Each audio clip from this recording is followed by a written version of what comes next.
तो देख के लगता है कि क्रंचीरोल यहाँ पे बुरी तरीके से कुक हो चुका है और जो यहाँ पे सबटाइटल में एनीमे देखते हैं क्रंचीरोल पर उनकी भी यहाँ पे हालत खराब हो सकती है। साथ में वन पंच मैन का भी एक एक्चुअल ट्रेलर ड्रॉप हो चुका है। और इसके अलावा अगर आप लोगों ने फॉल सीजन के अंदर कोई भी एनीमे को देखना स्टार्ट नहीं किया है तो आज मैं आप लोगों को कुछ एनीमेस रिकमेंड करूंगा जिनको आप लोग तुरंत जाकर वॉच करना है और भी बहुत सारी चीजों के बारे में बात करेंगे। तो चलो ज्यादा टाइम वेस्ट ना करते हुए इस वीडियो को हम लोग स्टार्ट करें बिना किसी देरी के। तो सबसे पहले टॉपिक के बारे में बात करें जो आता है अपने फॉल एनिमेस को लेकर। एंड जैसे कि आप लोग पता होगा कि फॉल सीजन ऑलरेडी स्टार्ट हो चुका है एंड यहाँ पे काफी सारे animes back to back drop होते ही जा रहे हैं एंड उनमें से ही मैंने करेंटली अभी 3 एनिमेस को देखा है। एंड अगर आप लोगों को मैं उन एनिमेस के बारे में बताऊं तो उनमें से सबसे पहला एनिमे आता है यानो-कुन ऑर्डिनरी डेज का एनिमे। एंड हाँ, ये एनिमे मेरी वॉच लिस्ट में तो नहीं था बट हाँ, इस एनिमे के बारे में काफी सारे लोग बात कर रहे थे तो मैंने सोचा कि मैं भी इसके फर्स्ट एपिसोड को ट्राई करता हूँ। एंड बेसिकली अगर आप लोगों को नहीं पता तो ये अपना स्कूल रोम कॉम एनिमे है। एंड बेसिकली इसकी स्टोरी हम लोग को दिखाई जाती है एक ऐसी लड़की की जो यहाँ पे अपनी क्लास प्रेसिडेंट होती है, मतलब मॉनिटर की तरह ही आप लोग समझो। और उसकी क्लास में एक लड़का होता है जिसका नाम यानो-कुन होता है जो जब भी स्कूल आता है तो वो हमेशा कुछ ना कुछ इंजर्ड होकर ही आता है एंड हमेशा ही अपने बॉडी पर चोट लगाकर ही आता है स्कूल में। जिस पर यहाँ पे जो अपनी क्लास प्रेसिडेंट होती है यानी वो लड़की, वो यहाँ पे इस लड़की के लिए काफी ज्यादा वरी होने लगती है। बट जब इसको आगे जाके पता चलता है कि ये लड़का जो है वो यहाँ पे ज्यादा सावधान नहीं रहता है और इसी वजह से इसको कई बार चोटें लगती रहती है। एंड इसी वजह से जो अपना यानो-कुन है वो यहाँ पे दूसरों के साथ ज्यादा यहाँ पे घुलना मिलना नहीं चाहता है। बट समय के साथ जो अपनी मेन फीमेल कैरेक्टर होती है वो यहाँ पे अपने यानो-कुन के लिए फीलिंग्स डेवलप कर लेती है। एंड जब यानो-कुन उस लड़की को बताता है कि वो बेसिकली यहाँ पे सिर्फ नॉर्मल लाइफ जीना चाहता है और वो अपनी नॉर्मल हाई स्कूल लाइफ को बस इंजॉय करना चाहता है, तो यहाँ पे अपनी जो मेन फीमेल कैरेक्टर है वो यहाँ पे इस चीज को हासिल करने के लिए यानो-कुन की मदद करेगी। जहाँ पे देखा जाए तो इसकी स्टोरी मैंने जो फर्स्ट एपिसोड के अंदर देखी वो मुझे काफी ज्यादा सिंपल लगी। एंड सिंपल स्टोरी तो है बट साथ में इस एनिमे के अंदर आप लोगों को काफी सारे वोलसम स्टफ देखने मिलेंगे। जो यहाँ पे जितने भी वोलसम एनिमेस के फैंस हैं, अगर आप लोग चाहते हो वोलसम एनिमे देखना तो आप लोग इसको चेकआउट कर सकते हो। अगर फर्स्ट एपिसोड की रेटिंग की बात रही तो मैं इसके फर्स्ट एपिसोड को 7.6 आउट ऑफ 10 की रेटिंग दूंगा। और इसके अलावा नेक्स्ट एनिमे के बारे में बात करें जो आता है अपना माई ऑकवर्ड सेंपाई का एनिमे।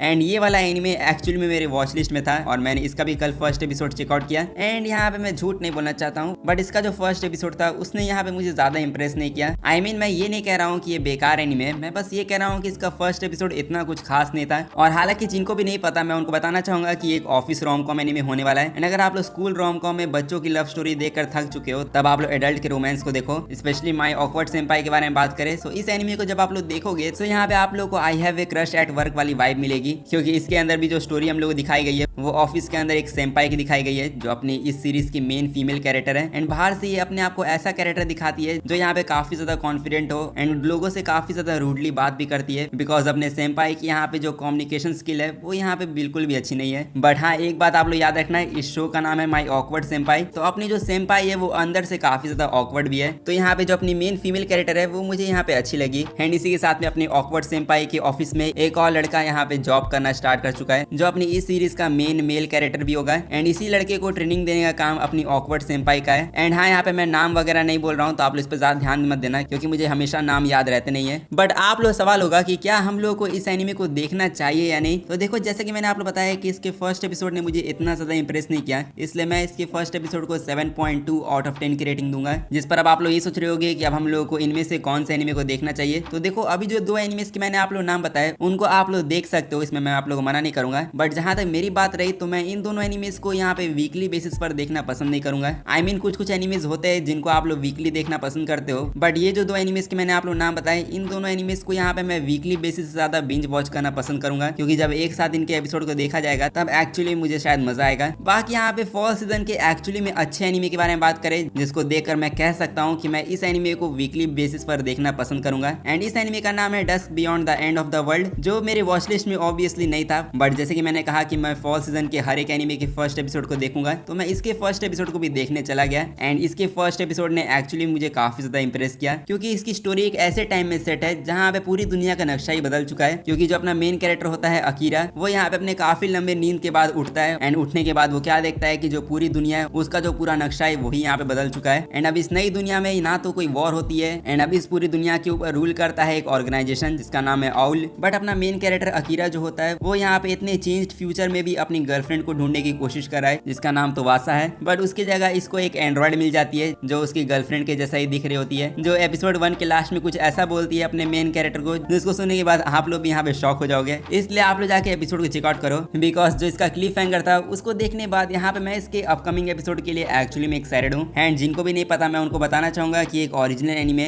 एंड ओरिजिनल एनिमे का मतलब ये है कि इसका कोई सोर्स मटेरियल नहीं है। इसका जो स्टूडियो है यानी पीए वर्स, उन्होंने यहाँ पे सारी चीजें इसमें खुद से ही बनाई है। एंड आप लोग पता ही होगा कि जो अपना पीए वर्स है वो अपने ओरिजिनल एनिमेस के लिए जाने जाते हैं। एंड यहाँ पे उन्होंने इस ओरिजिनल एनिमे के फर्स्ट एपिसोड को भी काफी अच्छे तरीके से कुक किया है, जहाँ पे ओवरऑल एक्शन एनिमेशन स्टोरी मुझे सभी काफी सही लगी। और हालांकि इसका जो जॉनर है वो यहाँ पे रोमांस एंड साइंस फिक्शन का है। सो यहाँ पे मैंने आप लोगों को जो पिछले 2 एनिमेस रिकमेंड किया, आप लोग उनको देखो या ना देखो, बट आप लोग इस एनिमे को जरूर देखना। मैं श्योर होके कहता हूँ कि आप लोग को ये एनिमे अच्छा लगेगा। बाकी आप लोगों ने इसका फर्स्ट एपिसोड देखा है तो आप लोग अपना ओपिनियन शेयर कर सकते हो। बाकी इसके फर्स्ट एपिसोड को मैं यहाँ पे सॉलिड 8.5 आउट ऑफ 10 की रेटिंग दूंगा। और हालांकि यहाँ पे फॉल एनिमेस के बारे में हम लोगों ने काफी ज्यादा ही बातें कर ली है, बट अब हम लोग बात करें फॉल सीजन के मोस्ट एंटिसिपेटेड एनिमे के बारे में, जो आता है अपना वन पंच मैन का सीजन 3, जिसका फाइनली इतने टाइम इंतजार करने के बाद इसका एक एक्चुअल ट्रेलर ड्रॉप हो चुका है। एंड यहाँ पे ये कोई 30 सेकंड 1 मिनट का ट्रेलर नहीं है, यहाँ पे लिटरली ये पूरा 2 मिनट का ट्रेलर है, जो अगर आप लोगों ने अभी तक नहीं देखा है तो मैं डिस्क्रिप्शन के अंदर लिंक दे दूंगा। बाकी इसका ट्रेलर मैंने तो देख लिया है, एंड इसका ट्रेलर देखने के बाद मुझे समझ में नहीं आ रहा है कि यहाँ पे मैं आपसे क्या बोलूं। मतलब इसके ट्रेलर को देखने के बाद मेरे पास कोई शब्द ही नहीं है जिस पर मैं बात करूं, क्योंकि यहाँ पे लिटरली 2 मिनट का ट्रेलर था, बट इसके अंदर एक भी एक्शन सीन को नहीं दिखाया गया है। एंड हाँ, मैं मानता हूँ कि जो कंपोजिशन एंड जो ओवरऑल आर्ट स्टाइल दिखाया गया है वो यहाँ पे काफी ज्यादा बेटर लग रहा है, बट एनिमेशन के नाम पर हम लोग को कुछ भी नहीं दिखाया गया। एंड सबसे बड़ी बात, ये तो एक एक्शन एनिमे है, एंड एक्शन एनिमे के होने के बावजूद भी हम लोगों को इसके ट्रेलर के अंदर एक भी एक्शन सीन नहीं दिखाया गया। तो यहाँ पे वन पंच मैन का सीजन 3 कुक हो चुका है, वो आप लोग खुद डिसाइड कर सकते हो।